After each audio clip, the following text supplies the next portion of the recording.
जो बच्चे अभी जुड़े हैं उनके लिए अभी बता दें कि इसमें हम पढ़ा रहे थे constitution and expression of empire, जिसमें बताया गया था 1956 में हेमू जो चीफ मिनिस्टर था और जनरल अली शाह ने दिल्ली को ऑक्यूपाई कर लिया था और स्वयं को वहाँ का शासक घोषित कर दिया था। तो अकबर और उसकी आर्मी बैरम खां के गाइडलाइंस में अफ़गान फोर्स पर एक ऐतिहासिक जो है मतलब बैटलफील्ड ऑफ पानीपत का युद्ध हुआ, जिसमें वो विजय प्राप्त किए, जिसमें आपके हेमू डिफीटेड हुआ, पराजित हुआ and killed the Afghan power was crust. जिसके कारण अफ़गान की पावर ख़त्म हो गई।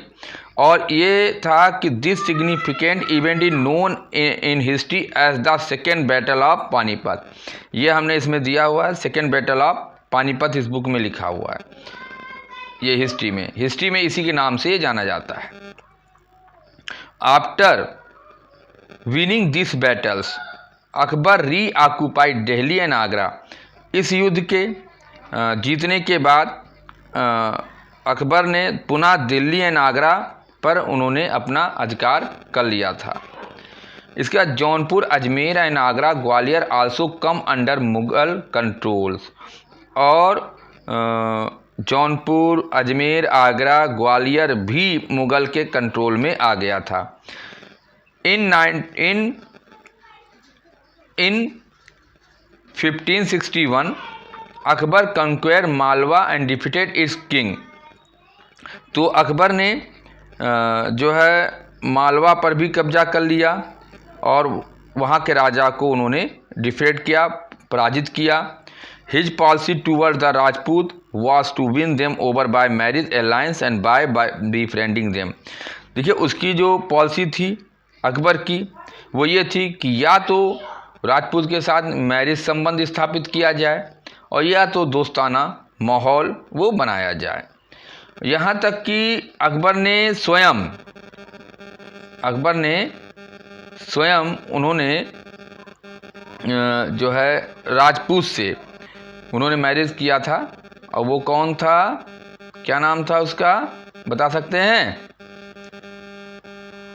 क्या नाम था, बताइए, कोई बच्चा बताए क्या नाम था उनकी जो वाइफ थी। जोधाबाई। मैं किसका पढ़ा रहा हूँ, क्या मैं पढ़ा रहा हूँ, हम जोधाबाई के या अकबर के बारे में पढ़ा रहे हैं ना, तो हम उसी के बारे में ही पूछेंगे आपसे। तो अकबर स्वयं मैरिज किया था प्रिंसेस ऑफ अंबर जोधाबाई से, ये जहाँ मेरा कर्सर है यहाँ पर। तो ही हिमसेल्फ मतलब स्वयं उन्होंने प्रिंसेस ऑफ अंबर जोधाबाई से उन्होंने शादी किया था। Except Rana Pratap of Mewar, Rana Pratap of Mewar को छोड़ करके ही made alliance with Rajput state of Amber, Bikaner, Ranthambore, Kalinjar and Jaisalmer. तो राणा प्रताप को छोड़ करके मेवाड़ के बाकी सबको इन्होंने चाहे वो बीकानेर हो, रणथंबोर हो, कालिंजर हो, जैसलमेर हो, इसको अपने उसमें मिला लिया था, अपने अंडर में ले लिया था। और a battle was fought between Mughal and the force of Mewar. और एक युद्ध हुआ था जो Mughal and force of Mewar के बीच में। The fort of Chittor was capture, जो चित्तौड़ का किला था उसको कैप्चर कर लिया गया। और जो हल्दी घाटी की लड़ाई हुई थी ये अकबर और राणा प्रताप के बीच में, और जिसमें राणा प्रताप पराजित भी हुए थे।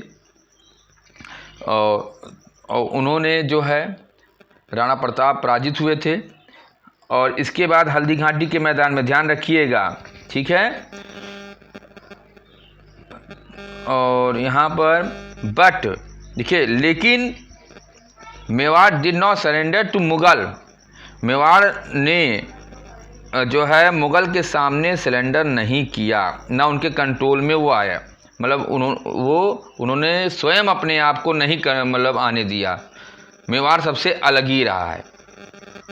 तो the Rajput policy of Akbar help in, जो राजपूत पॉलिसी थी अकबर की, दिल्ली को सिक्योर, दिल्ली और आगरा को सिक्योर करने में काफ़ी हेल्पफुल थी और अपने टेरिटरी को कंसोलिडेटेड करने में भी काफ़ी हेल्पफुल थी कि उनका टेरिटरी जो है कंसोलिडेटेड रहे, कोई दिक्कत ना हो।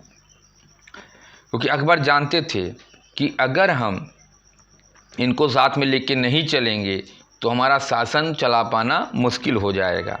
ठीक है, चारों तरफ विद्रोह हो सकता है। ठीक, और दूसरी बात, राजपूत लोग काफ़ी ब्रेव भी थे। तो it also help him to enlist the service of brave Rajput ruler who were given important post in administration. उन्होंने अपने पोस्ट मतलब उस पर काफ़ी अच्छी मतलब पोस्ट पे उन्होंने उनको रखा भी अपने एडमिनिस्ट्रेशन में, राजपूत लोगों को। ठीक है, अगर ये नहीं समझ में आएगा तो मैं यूट्यूब चैनल पर हम ये सब डालेंगे, उसको आप वहाँ पर समझ लीजिएगा। अगर कोई तब भी दिक्कत आती है तो हमको बताइएगा। ठीक है, इसके बाद इसमें फिर इन 1578 में Gujarat was conquers and the port of Gujarat mint more revenue through trade.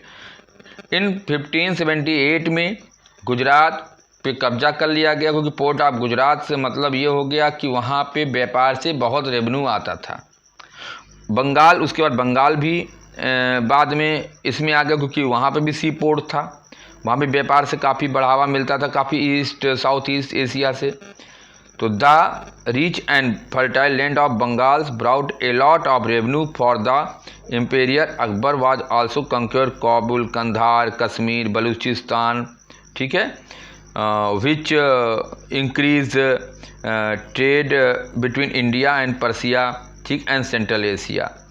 तो यहाँ पर अकबर ने काबुल पर भी कब्जा किया रेवेन्यू के लिए। देखिए, रेवेन्यू के लिए हर कोई कब्जा करता था, रुपया लुटाने के लिए कोई मतलब ये नहीं था, रुपया कहाँ से आता है उस पर कब्जा करना था।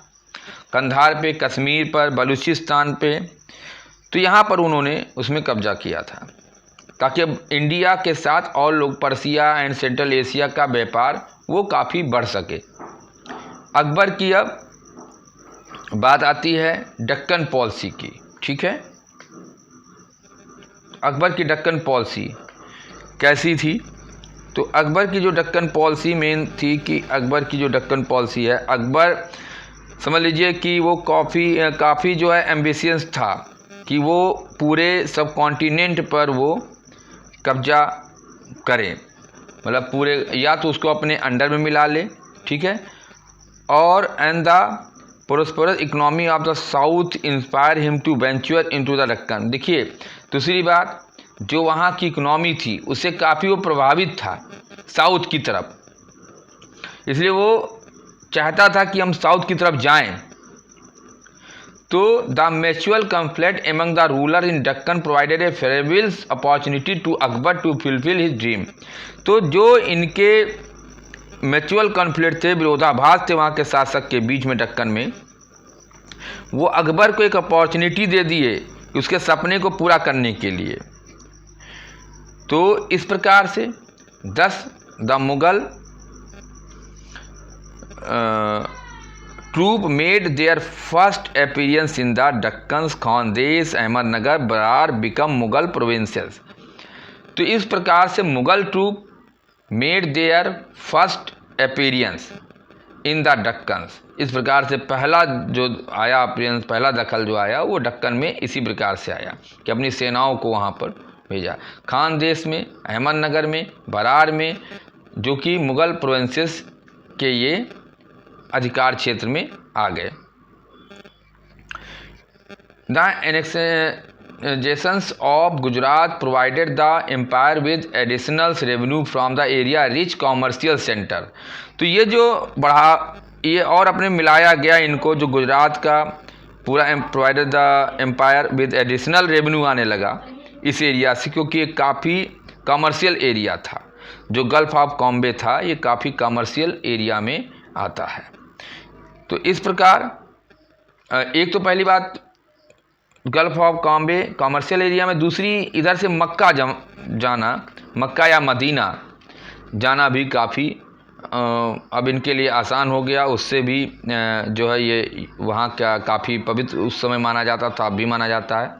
To holy city of Mecca and Medina in Arabian peninsula.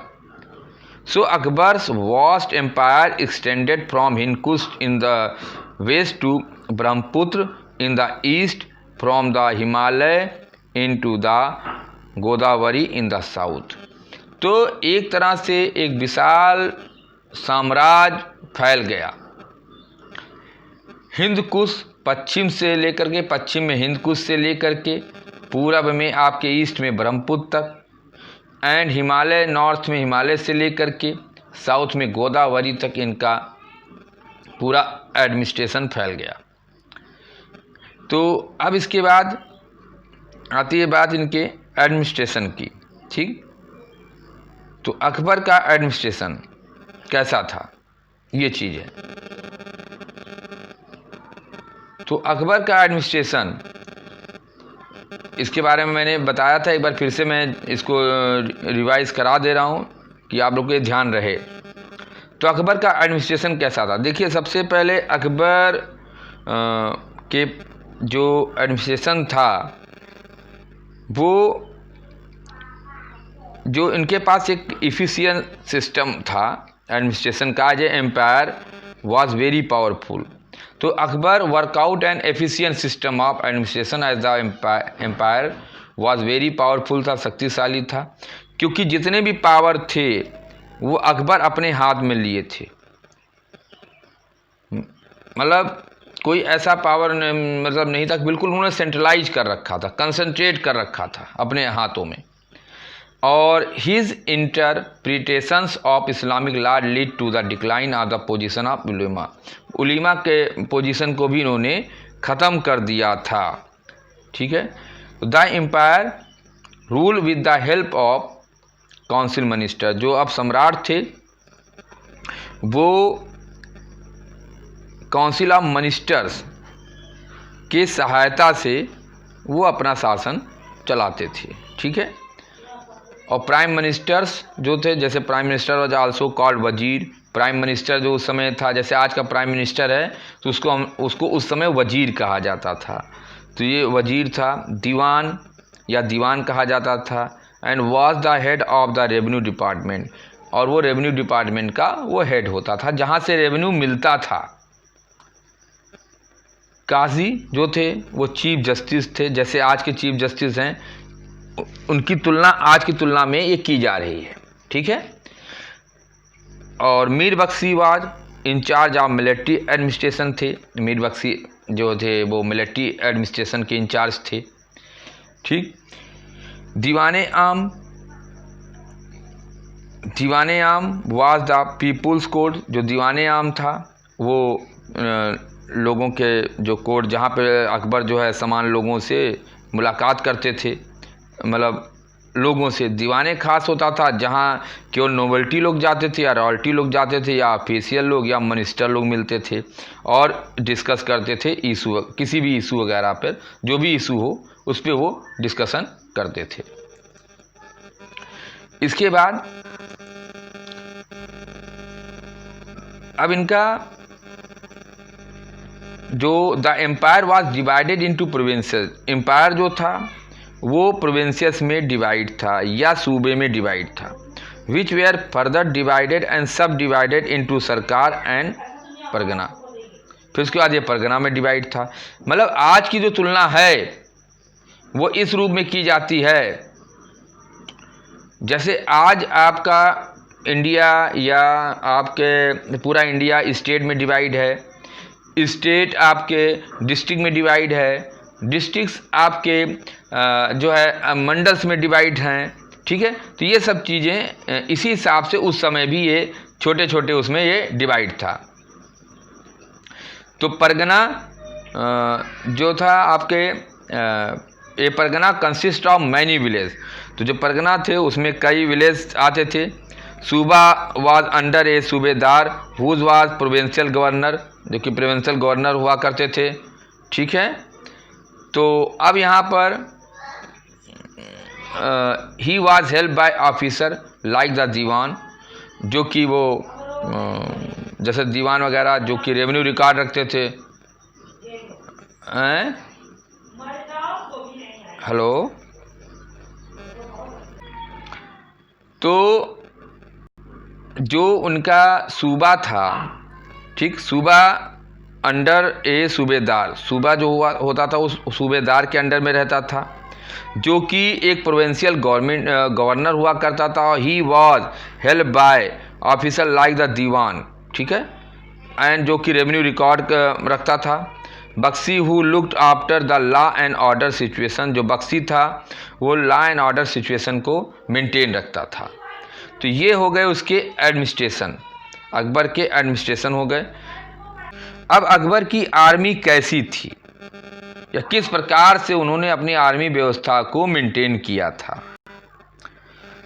तो यहाँ पर देखिए अकबर की जो आर्मी थी तो वो स्वयं, ठीक है, तो वो स्वयं जो है उनका कह सकते हैं स्वयं अपने सैनिकों का जितना खुद ही राजा जो है वो रिक्रूटमेंट करता था, या सैनिक जो है वो मनसबदार के द्वारा सप्लाई किए जाते थे, which was title in the military of Mughal empire, ठीक है, जो कि टाइटल दिया था मिलिट्री ऑफ मुगल एम्पायर के नाम से वो मनसबदार लोग उसको प्रोवाइड कराते थे। He follow the practice of branding horse to avoid corruption, वो जो है जो ब्रांडिंग हॉर्सेस का भी इस्तेमाल मतलब करते थे, जैसे कि उनकी अलाउद्दीन खिलजी ने किया था कि कोई करप्शन वगैरह ना होने पाए, हॉर्सेस वगैरह ना बदले जाएं, क्योंकि भाई हॉर्स तो अगर कोई ब्लैक है तो दूसरा भी ब्लैक हो सकता है, वाइट है तो दूसरा भी वाइट हो सकता है। तो ये सब करप्शंस को रोकने का वहाँ पे तरीका था। हिज एल्ट्रीज वाज वेल डेवलप्ड, ठीक है। अच्छा ये तो एल्ट्रीज वगैरह काफ़ी वेल ऑर्गेनाइज था। ही also had Calvary and elephant in his army में। मनसबदारी सिस्टम वाज जो इंट्रोड्यूस किया गया वो अकबर के द्वारा इंट्रोड्यूस किया गया, ठीक है। तो ये अकबर की आर्मी के द्वारा इसको इंट्रोड्यूस किया गया था। अब इसके बाद है कि एवरी ऑफिसर वाज गिवन ए मनसब और रैंक, प्रत्येक ऑफिसर को मनसब एंड रैंक डिवाइड था, जिसको हम मनसबदार कहा जाता है, और वो उनको एक फिक्स नंबर में जो है ट्रूप को मतलब मेंटेन मतलब ट्रूप के अनुसार जो है उनको रैंक मतलब जिस हिसाब से उनका रैंक था उस हिसाब से उनको ये सप्लाई ट्रूप वगैरह करते थे, राजा को करते थे, और इनको उसके बदले हैंडसम सैलरी भी मिलती थी कि उसका टेक केयर ये कर सकें, इसीलिए उनको हैंडसम सैलरी मिलती थी। और mansabdar could be transferred from one place to another, उनको ट्रांसफ़र भी किया जाता था, ऐसा नहीं कि उनको ट्रांसफ़र नहीं किया जाता था, उनको ट्रांसफ़र भी किया जाता था। इसके बाद है रेवेन्यू सिस्टम, ठीक, रेवेन्यू सिस्टम है। रेवेन्यू तो काफ़ी मतलब सबसे मेजर सोर्स होता है किसी भी स्टेट का। तो रेवेन्यू जो था ये इंटीग्रल पार्ट ऑफ, जो कहते हैं अकबर के एडमिनिस्ट्रेशन का इंटीग्रल पार्ट था, मेन सोर्स ऑफ इनकम यही था, ठीक है, revenue he main source of income था। और ज़्यादातर जो था वो लैंड सोर्स था या ट्रेड था। राजा टोटल मंस फाइनेंस मिनिस्टर उस समय हुआ करते थे, जो कि 9 रत्नों में से एक थे, जिन्होंने लैंड जो है ये ज़मीनों को नापने का तरीका जनरेट किया, लैंड्स को नापने का तरीका उन्होंने बताया उस समय कि किस हिसाब से ज़मीनों को नापा जाएगा, किस हिसाब से उनकी रेवेन्यू फीस की जाएगी, ठीक है। और उनके समय में अगर कोई बाढ़ आ जाता था या सूखा पड़ जाता था तो राजा जो है इसको वेव ऑफ भी कर देते थे, टैक्सेस को माफ़ भी कर देते थे। ट्रेड जो था वो दूसरा सोर्स था, लैंड रेवेन्यू जो था ही, ट्रेड आपका दूसरा सोर्स था, अनदर इनकम था इसका। तो यहाँ पर सबसे ज़्यादा जो मेन इम्पॉर्टेंट था वो था export of textile, spices, indigo and saltpeters का। ठीक, सामान जो थे वो व्यापार होता central Asia, south east Asia and Russia के साथ इनका व्यापार होता था। पुर्तगीज का भी व्यापार इस्टेब्लिश था वेस्ट कोस्ट ऑफ जो इंडिया था। एंड अकबर ने व्यापार को बढ़ावा देने के लिए काफ़ी जो है उन्होंने कि व्यापार को काफ़ी बढ़ावा मिले, उन्होंने काफ़ी रोडों को भी बनवाया था कि व्यापारी लोग आए और ट्रेड को वो बढ़ावा मिले। ठीक है।